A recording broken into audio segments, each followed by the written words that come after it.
16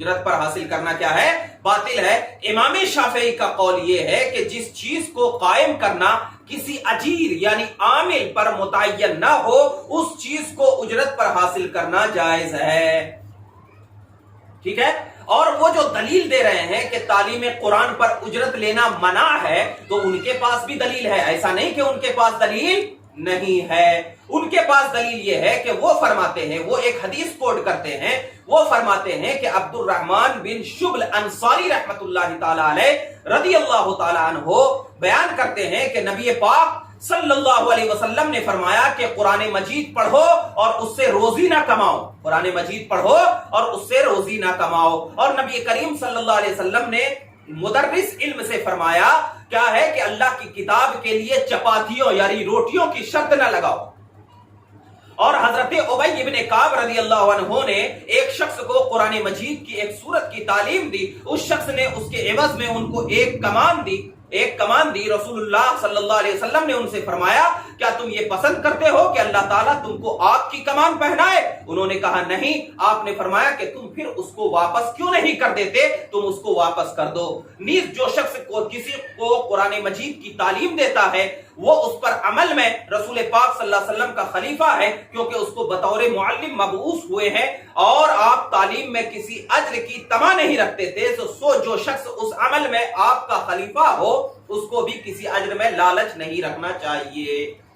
یہ امام شمس الائمہ سرخسی کی دلیل ہے۔ تو امام اعظم ابو حنیفہ کے نزدیک یعنی وہ جو دلیل ہے وہ میں نے آپ کو ذکر کر دیا۔ اب امام احمد بن حنبل رحمت اللہ تعالی علیہ فرماتے ہیں، اور ان کے جو ائمہ ہے ابن قدامہ حنبلی اپنی کتاب المغنی کے جلد 5 صفحہ نمبر 323 پر ذکر فرماتے ہیں کہ امام احمد بن حنبل کے اقوال کو ذکر کرتے ہوئے فرماتے ہیں کہ جن عبادات کے لیے مسلمان ہونا شرط ہے اس کو اجرت پر حاصل کرنا ناجائز نہیں ہے۔ یعنی جن عبادات کے لیے مسلمان ہونا، جیسے کہ امامت کے لیے، حج کے لیے، تعلیم قرآن وغیرہ کے لیے، اذان کے لیے، اس کے لیے مسلمان ہونا شرط ہے نا بھائی۔ اور جب شرط ہے تو فرماتے ہیں کہ ان کو اجرت پر حاصل کرنا ناجائز نہیں ہے بلکہ کیا ہے؟ جائز ہے۔ تو امام احمد بن حنبل کے نزدیک کیا ہے؟ جائز ہے۔ اور اس کی تصریح کی ہے کہ عطا، ضحاک بن قیس، امام ابو حنیفہ اور زہری کا بھی یہی قول ہے۔ امام احمد بن حنبل کہتے ہیں کہ زہری کا بھی کیا ہے؟ یہی قول ہے۔ اور کیوں کہتے ہیں امام احمد بن حنبل؟ اس لیے کہتے ہیں کہ بلخ کے بعض ائمہ نے اہل مدینہ کے قول کو اختیار کیا ہے جو حنفی تھے، اور یہ کہا ہے کہ ہمارے اصحاب میں سے متقدمین نے اپنے نظریہ کی بنیاد پر اپنے زمانے کے اعتبار سے یہ شرط رکھی تھی۔ یہ کیا ہے؟ شرط رکھی تھی۔ لیکن کیا ہے؟ شرط رکھی تھی کیونکہ اس زمانے میں محض ثواب اور اجر آخرت کی بنا پر قرآن مجید اور فقہ کی تعلیم دی جاتی تھی، اور فقہا بڑے شوق اور شوق سے لوجہ اللہ علوم دینیہ کی تعلیم دیتے تھے، علوم دینیہ کی تعلیم دیتے تھے، اور متعلمین بھی اس احسان کا بدلہ احسان سے دیتے تھے۔ لیکن اس زمانے میں یہ دونوں باتیں مفقود ہو چکی ہے، یہ دونوں باتیں ختم ہو چکی ہے، اس لیے ہم کہتے ہیں کہ اجرت دے کر تعلیم حاصل کرنا کیا ہے؟ جائز ہے۔ تو یہ روایت جو ہے پہنچی ہے، تو اسی لیے زمانے کے اختلاف سے کیا ہے؟ احکام کیا ہے؟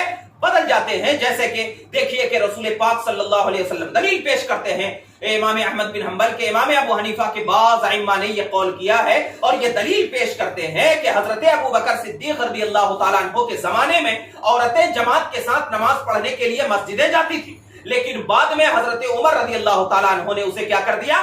منع کر دیا۔ تو زمانے کے اختلافات سے احکام کی تبدیلی کیا ہے؟ ہو جاتی ہے۔ اور یہی قول کو امام احمد بن حنبل رحمت اللہ تعالی علیہ نے جو امام اعظم کی طرف منسوب کر کے یہ کہا ہے کہ بلخ کے بعض ائمہ احناف نے بھی اس کی اجازت دے دی ہے، اسی بنیاد پر ہم کہتے ہیں کہ علماء متقدمین نے جو وہ قول کیا ہے ان قول کو بھی ہم کیا ہے؟ سر سے تسلیم کرتے ہیں۔ لیکن جب زمانے کا اختلاف ہوا تو احکام بھی کیا ہے؟ بدل گئے۔ یہ بات بالکل ذہن میں رکھو۔ اور اس کے ساتھ ساتھ امام زہری ہے، امام اسحاق نے بھی تعلیم قرآن پر اجرت لینے کو مکروہ کہا ہے، حرام نہیں کہا، یہ مکروہ۔ عبداللہ بن شفیق نے کہا ہے کہ معلمین کا اجرت لینا کیا ہے؟ حرام ہے، عبداللہ بن شفیق کے نزدیک۔ حسن بصری، ابن سیرین، طاؤس، شعبی اور نے کہا ہے کہ تعلیم قرآن پر شرط کے ساتھ اجرت لینے کو کیا کر دیا ہے؟ حرام کر دیا ہے. ٹھیک ہے. مگر اصل قول جو امام احمد بن حنبل کا ہے کہ تعلیم قرآن پر اجرت لینا مطلب اپنے دل میں اللہ کا خوف رکھتے ہوئے کیا ہے، مطلب اتنی اجرت لینا جس سے کیا ہے آپ کا گھر چل سکے. ایسا نہیں کہ ہم تعلیم قرآن پر ڈیمانڈ کر رہے ہیں کہ ہم کو 50,000 چاہیے یا 25,000 چاہیے. یہی بات ہے. اور ایک قول میں اس میں یہ بھی پیش کرتا چلا جاؤں کہ حضور اعلیٰ حضرت عظیم البرکت علیہ رحمت و رضوان نے بھی تعلیم قرآن یا مقررین وغیرہ پر اجرت لینے کو جو حرام قرار دیا نا، تو اس کی ایک وجہ یہ بھی ذکر کیا ہے کہ اعلیٰ حضرت عظیم البرکت نے اس خوف سے، یعنی یہ دل میں ان کے ذہن و دماغ میں یہ بات تھی کہ کیا ہے آج جو لوگ یعنی کیا بولتے ہیں، جو مقررین ہیں جو ڈیمانڈ کرتے ہیں اپنی تقریر کا 25,000 50,000 1,00,000، تو اس سے کیا ہے لوگوں کو کیا ہے بالکل اتنا سخت تکلیف ہوا کرتی ہے. تو اعلیٰ حضرت نے ایسے لوگوں سے روکنے کے لیے، ایسے لوگوں سے یعنی جو ڈیمانڈر 25,000 50,000، یہ اس بنیاد پر، اور پہلے کے علماء متقدمین نے جو کیا ہے حرام قرار دیا تھا، تو اس کی وجہ یہ تھی کہ پہلے کے علماء جو ہے ان کو وظیفہ جو ہے وہ ان کو وظیفہ مقرر تھا بادشاہ کی طرف سے. پہلے کے علماء کو کیا ہے وظائف مقرر تھے، تو ان کو کیا ہے کوئی دوسری جگہ کیا ہے ہاتھ پیر مارنے کی کوئی ضرورت نہیں تھی. یعنی ان کو ہر مہینہ کیا ہے بادشاہ ان کو وظائف دیا کرتے تھے. لیکن آج کل کے علماء کو کوئی وظائف مقرر ہے ہی نہیں ہے، ان کا کوئی ذریعہ معاش نہیں ہے. تو لہٰذا کیا ہے یہ اپنے وقت کی، یعنی جو وقت دے رہے ہیں 4 گھنٹہ 5 گھنٹہ 10 گھنٹہ جو وقت دے رہے ہیں، تو اس وقت کی اجرت کیا ہے بالکل لیا جا سکتا ہے. مگر اس میں بھی کیا ہے اتنا ڈیمانڈ نہ کیا جائے جو اوقات سے زیادہ ہو، جیسے کہ آج کل کے مقررین کرتے ہیں. جو اوقات تو اتنی رہتی ہے لیکن ان کا ڈیمانڈ جو ہے وہ اوقات سے زیادہ ہوتا ہے. کبھی 50,000 ہوتا ہے، 25,000 ہوتا ہے، کسی کا 1,00,000 ہوتا ہے ڈیمانڈ. اوقات ان کے 10 روپے کی ہے اور ڈیمانڈ کیا ہے بہت زیادہ ہے، اور 1 گھنٹہ تقریر کر کے چلے جاتے ہیں. تو یہ آپ کو ذہن میں رکھنا ہے. اب میں آپ کو علماء شافعیہ کا نظریہ بتا دوں. یہ ایک ضمناً بات تھی جو میں نے آپ کے سامنے عرض کر دی. میں اصل چیز تو میں انشاءاللہ تعالی ذکر کروں گا. امام شافعی کے نزدیک علامہ یحییٰ بن شرف نووی رحمت اللہ تعالی علیہ اپنی کتاب شرح المہذب جلد 15 صفحہ نمبر 30 اور 31 پر ذکر فرماتے ہیں کہ قرآن مجید یا اس کے کسی صورت معینہ کی تعلیم پر تعین اور تحدید کے ساتھ اجرت لینا جائز ہے. یعنی تعین اور تحدید کے ساتھ اجرت لینا جائز ہے. تعین اور تحدید کا مطلب یہ ہے کہ متعین کرنا، اور تحدید کا مطلب یہ ہے نہیں حد لگانا، یعنی ہم کو اتنا چاہیے، یہ کیا ہے جائز ہے. اسی طرح ضرورت مند شخص کے لیے فقہ اور حدیث وغیرہ کی تعلیم پر اجرت لینا بھی کیا ہے جائز ہے. امام شافعی کے نزدیک جائز ہے. اور جو ہم قرآن مجید پڑھتے ہیں نا بھائی، جیسے کہ ہمارے گھر میں اگر کسی مردے کا انتقال ہو گیا تو ہم قرآن مجید پڑھنے کے لیے جاتے ہیں، آیت کریمہ پڑھنے کے لیے جاتے ہیں. تو وہ فرماتے ہیں کہ مردوں پر قرآن مجید پڑھوانے کے لیے اجرت دینا جائز نہیں ہے. یعنی جو مردوں پر جو قرآن مجید ہم پڑھوانے کے لیے جا رہے ہیں آیت کریمہ، تو وہ مان کر لینا کیا ہے امام شافعی کے نزدیک جائز نہیں ہے. ٹھیک ہے. اب میں علماء مالکیہ کا نظریہ کیا ہے.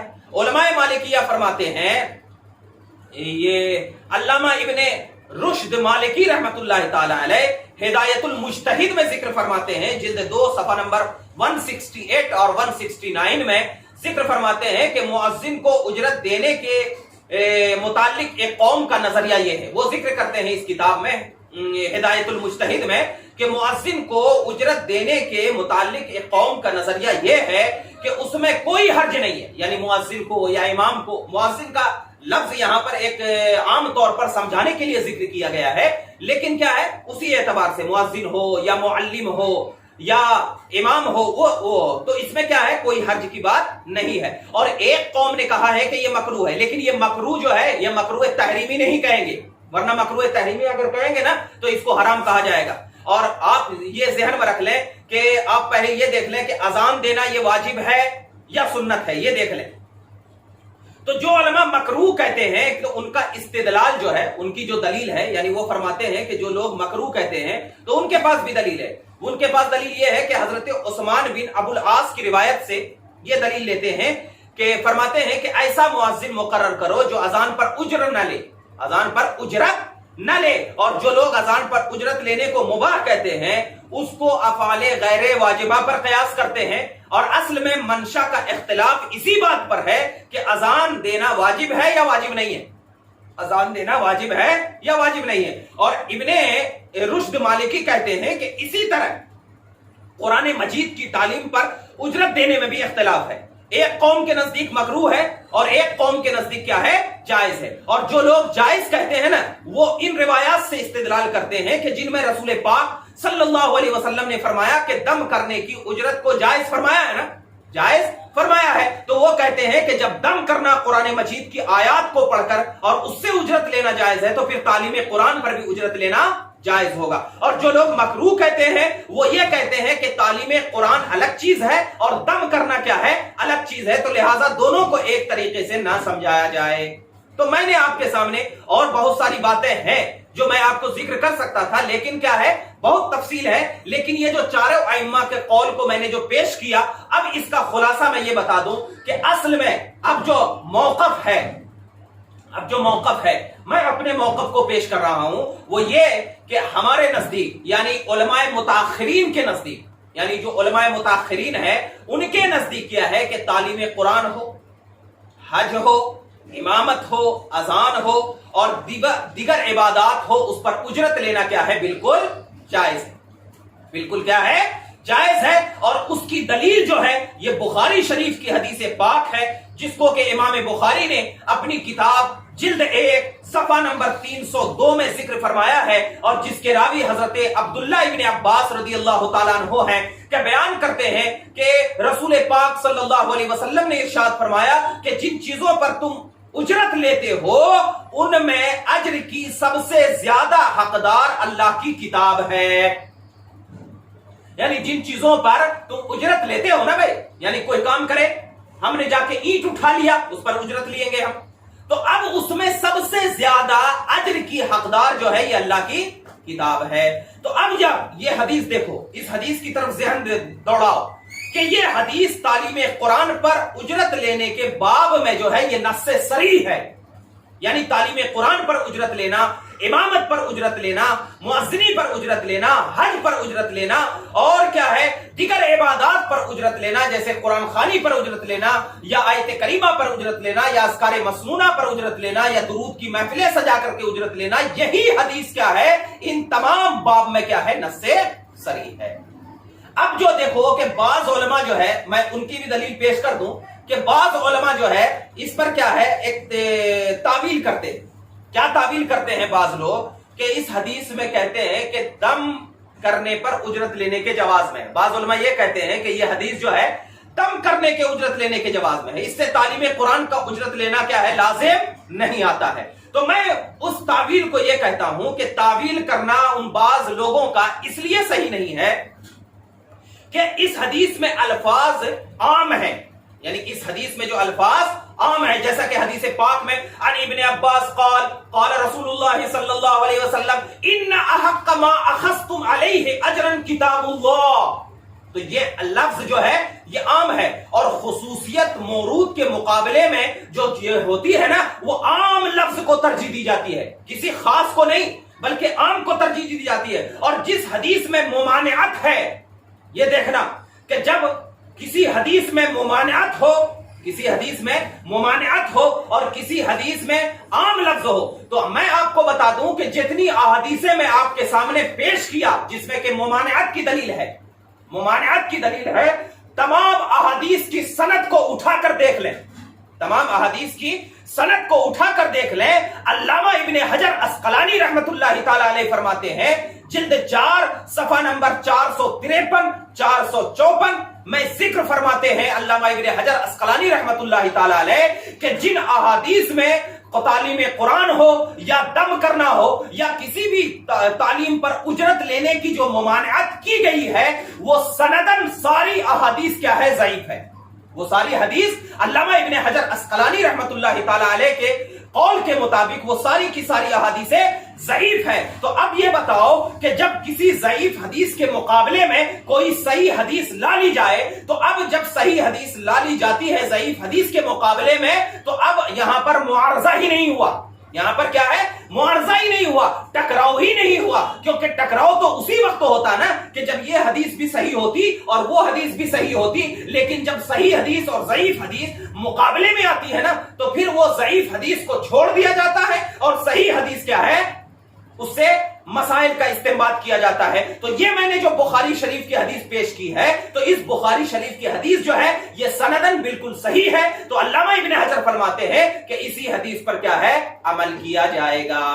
یہ تو ایک دلیل میں نے آپ کے سامنے دے دی جو کہ تعلیم قرآن پر اجرت لینے کے حوالے سے، اور جو تعویل کیا تھا اس تعویل کا بھی میں نے آپ کے سامنے جواب دیا۔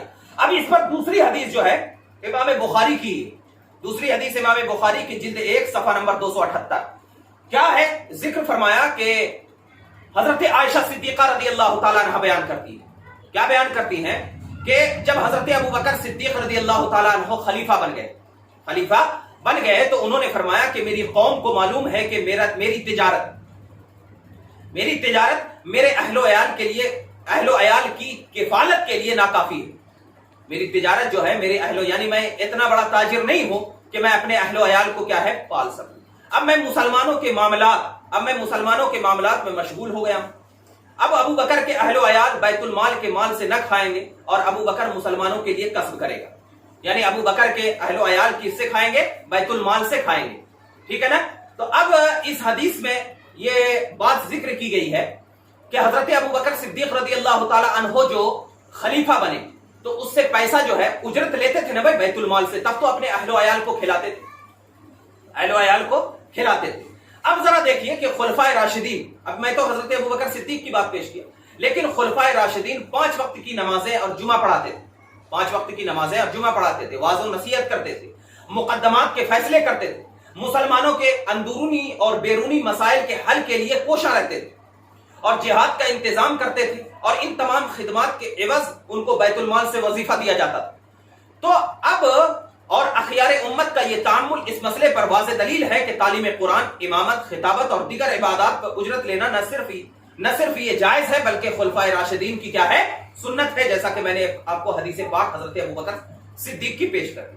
علامہ بدر الدین عینی رحمۃ اللہ تعالی علیہ اس حدیث کی تشریح میں لکھتے ہیں، جو میں نے آپ کے سامنے بخاری شریف جلد 1 صفحہ نمبر 278 کی پیش کی ہے، تو اس حدیث کی تشریح میں علامہ بدر الدین عینی لکھتے ہیں عمدۃ القاری کے جلد 11 صفحہ نمبر 185 کیا لکھتے ہیں کہ امام ابن سعد نے ثقہ راویوں کی سند کے ساتھ بیان کیا ہے کہ جب حضرت ابو بکر صدیق رضی اللہ تعالیٰ عنہ کو خلیفہ بنا دیا گیا تو وہ اپنے معمول کے مطابق سر پر کپڑوں کی گٹھری رکھ کر بازار میں تجارت کے لیے چلے گئے۔ راستے میں حضرت عمر بن خطاب رضی اللہ تعالیٰ عنہ اور حضرت ابو عبیدہ بن جراح رضی اللہ عنہما سے ملاقات ہوئی۔ انہوں نے کہا کہ یہ آپ کیا کر رہے ہیں؟ حالانکہ آپ مسلمان کے ولی مقرر ہو چکے ہیں، ولی مقرر۔ حضرت ابو بکر نے کہا کہ اگر میں یہ تجارت نہ کروں تو پھر اپنے اہل و عیال کو کہاں سے کھلاؤں گا؟ انہوں نے کہا کہ ہم آپ کے لیے وظیفہ مقرر کرتے ہیں، وظیفہ۔ پھر انہوں نے ہر روز کے لیے نصف بکری یعنی آدھی بکری مقرر کر دی۔ تو اس سے بھی پتا چلا کہ جو مسلمانوں کا ولی مقرر ہو جائے، اور امام اور مؤذن وغیرہ تو مسلمانوں کے ولی ہی ہوتے کیونکہ ان سے مسلمانوں کو فائدہ ہوتا، تو جو مسلمانوں کا ولی ہو جائے تو ان کے لیے وظیفہ لینا بھی جائز ہے اور وظیفہ دینا بھی جائز ہے، ٹھیک ہے۔ اب اس کے بعد بعض لوگ، ایک اور بات میں پیش کر دوں کہ بعض لوگ اس حدیث کو پیش کرتے، یہ آیت کریمہ کو یہ پیش کرتے ہیں کہ لا تشتری بآیاتی ثمنا قلیلا ولا تشترو بآیاتی ثمنا قلیلا۔ اس کا مطلب یہ ہے کہ آیات قرآنی کو کیا ہے؟ گھٹیا دام میں نہ بیچو۔